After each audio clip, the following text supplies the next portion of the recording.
Unatoč memorandumu od 14 točaka o primirju od 60 dana kad se trebaju dogovoriti, došlo je opet do novog sukoba između Sjedinjenih Američkih Država i Irana. Iran ne popušta ni milimetar što se tiče kontrole Hormuškog tjesnaca, što naravno Sjedinjene Američke Države žele vratiti na početak kako je to bilo prije napada. Jer računali su vjerojatno da će to proći bez ikakvih posljedica, međutim ovo je jedna očita posljedica. Iranci su brodove koji su htjeli proći mimo njihovih ruta koje su oni odredili, oni su ih jednostavno napali i to je rezultiralo napadom,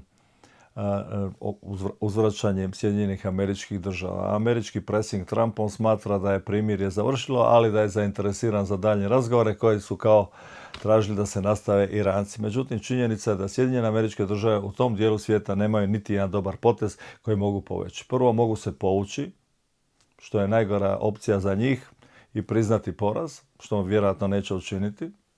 Drugi potez je da naprave masovni napad na Iran i da to traje koliko je potrebno da se uruši režim, da se sve izravna u toj zemlji, ali to ne znači da će oni ostvariti pobjedu čak i ako se režim uruši, jer i urušavali su se režimi i drugdje, pa su dolazile druge kombinacije koje su preuzimale vlasti, suprotstavljale se i dalje onome koji je prije bio agresor.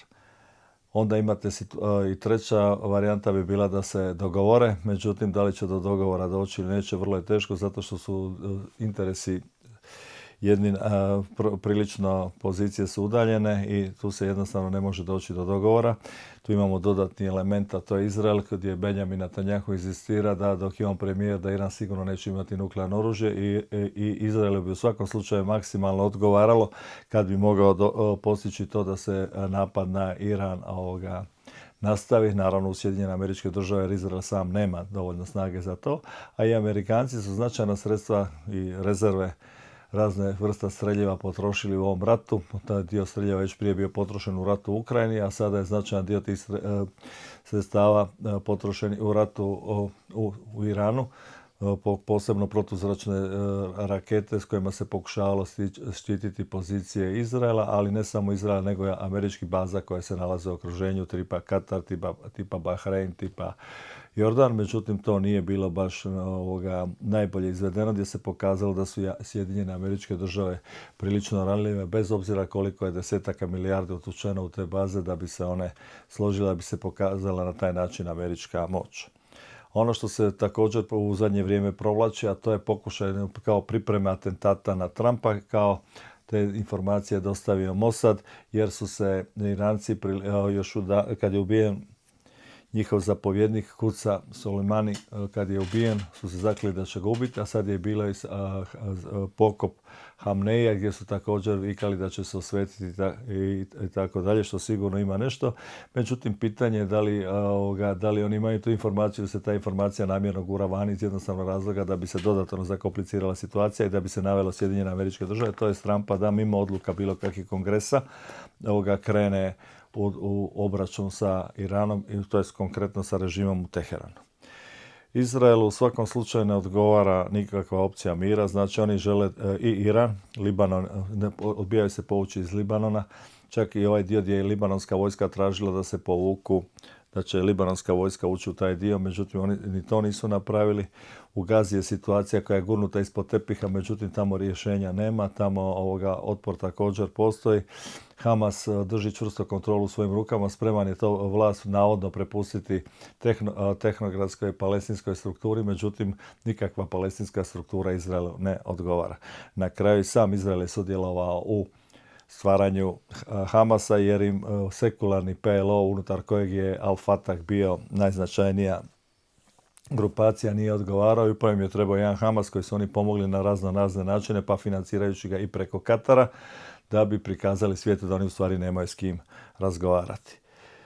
Što se tiče zapadne obale, tamo rata nije bilo, ali tamo je svekoliko naselje doseljenika koji jednostavno starosjedioce Palestince izbacuju, tuku, otimaju im zemlju, ruše im masline, zatrpavaju im bunare i prema tome rade im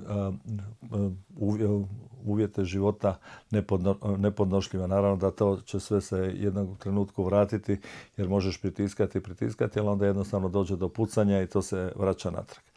Ono što je također zanimljivo, da nije samo Netanjahu dosta oštro krenuo na Tursku, nego je to čak i oporbeni lider Naftali spominjao da je Turska nakon Irana cilj.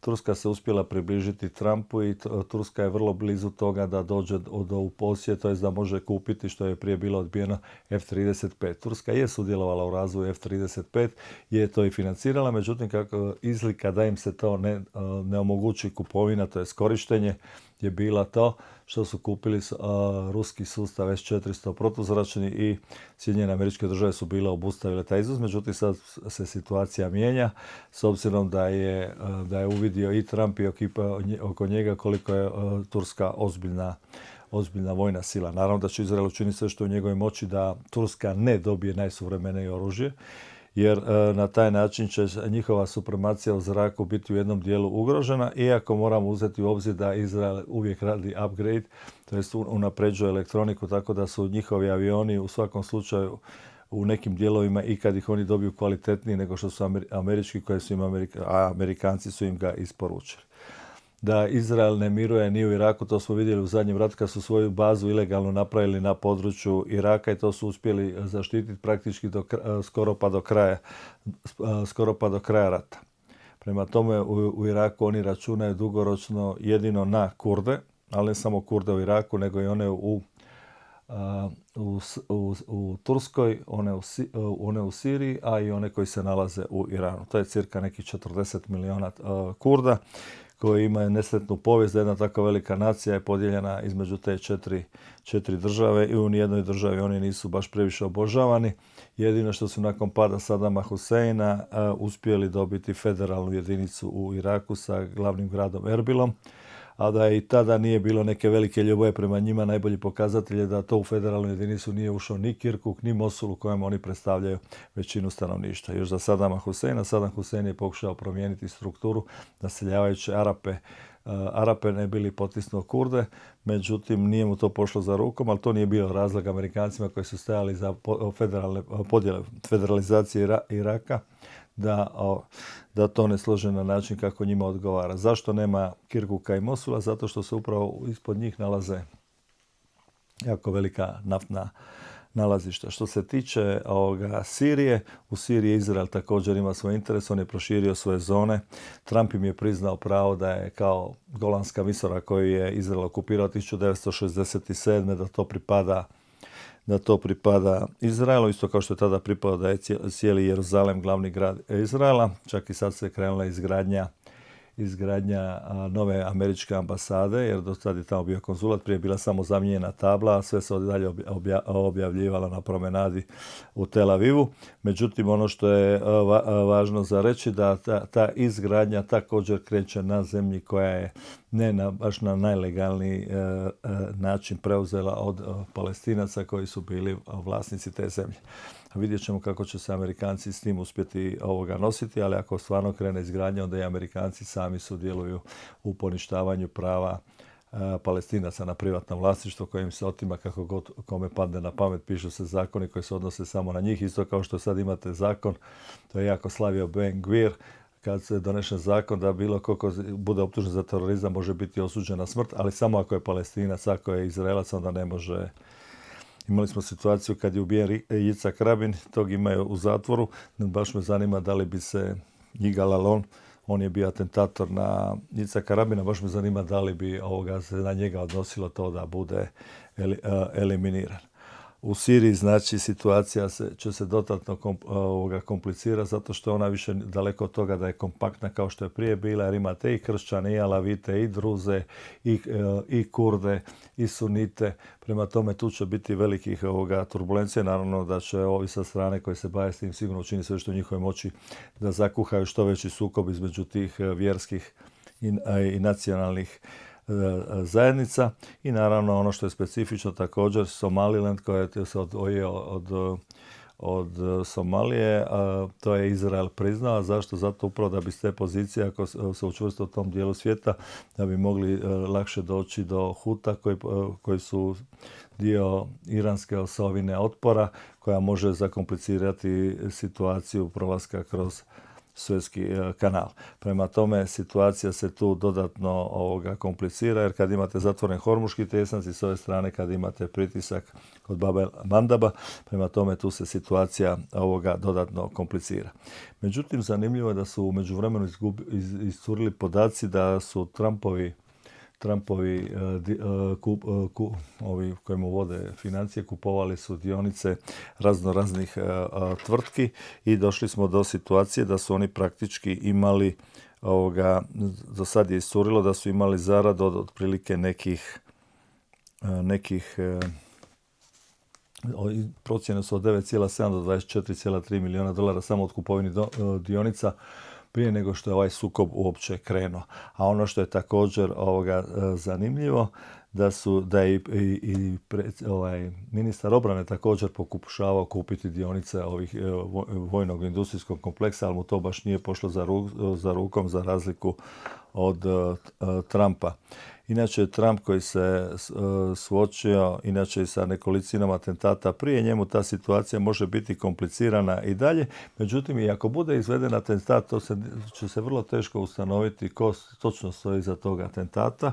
Kao što ste imali slučaj, recimo nekada u Europi, atentat na Alda Mora koje su izvele crvene brigade, u stvari nisu ga izvele crvene brigade, nego ga je operacija Gladio američka provukla je taj atentat kroz crvene brigade, jer oni se jednostavno nisu snalazili u toj priči.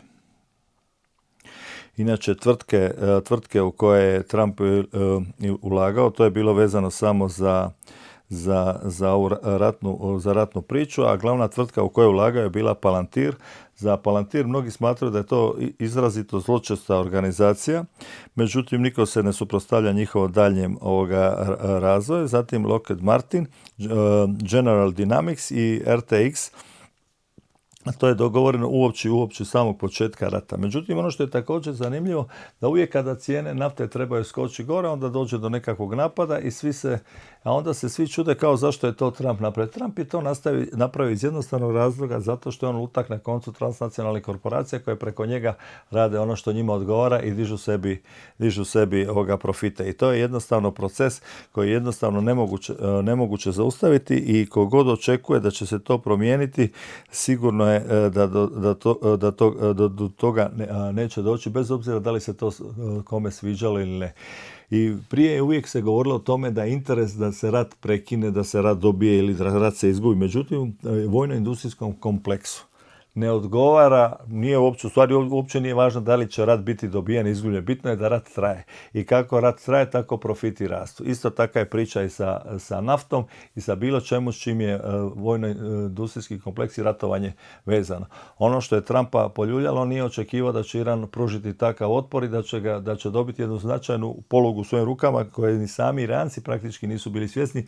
To je Hormuški tjesnac i oni taj Hormuški tjesnac, kako god bilo da bilo, oni ga neće pustiti nikako, jer Sjedinjene Američke Države za tu situaciju nemaju praktički nikakav odgovor. Sjedinjene Američke Države same za sebe imaju dovoljno nafte i oni imaju jednu od najkvalitetnijih nafti oni proizvode, međutim za njihove saveznike tipa njihov Japan, Europa, Koreja, tu ima dosta problema što se tiče snabdijevanja i oni će sigurno pokušati te stvari provesti na vlastiti način da oni od toga dobro zarađuju, kao što isto dobro zarađuju od toga da dio nafte kupuju od Rusije i plina i onda to prodaju preko svojih kanala, prodaju opet Europi, ali naravno po višim cijenama, ali Europa je naravno prezadovoljna. Kako Europa stoji u ovom trenutku najbolje nam pokazuje automobilska industrija. A ta automobilska industrija, sviđalo se to nekome ili ne, ako se očekuje 100.000 ili više otkaza ili ako je taj proces već krenuo, to se odmah naravno direktno odražava i na hrvatski turizam. Nemojmo zaboraviti da hrvatski turizam je 22% i ako Njemačka tone, Njemci sigurno neće dolaziti ovdje, a pogotovo neće dolaziti Njemci ako jedna kugla sladoleda je 4 eura.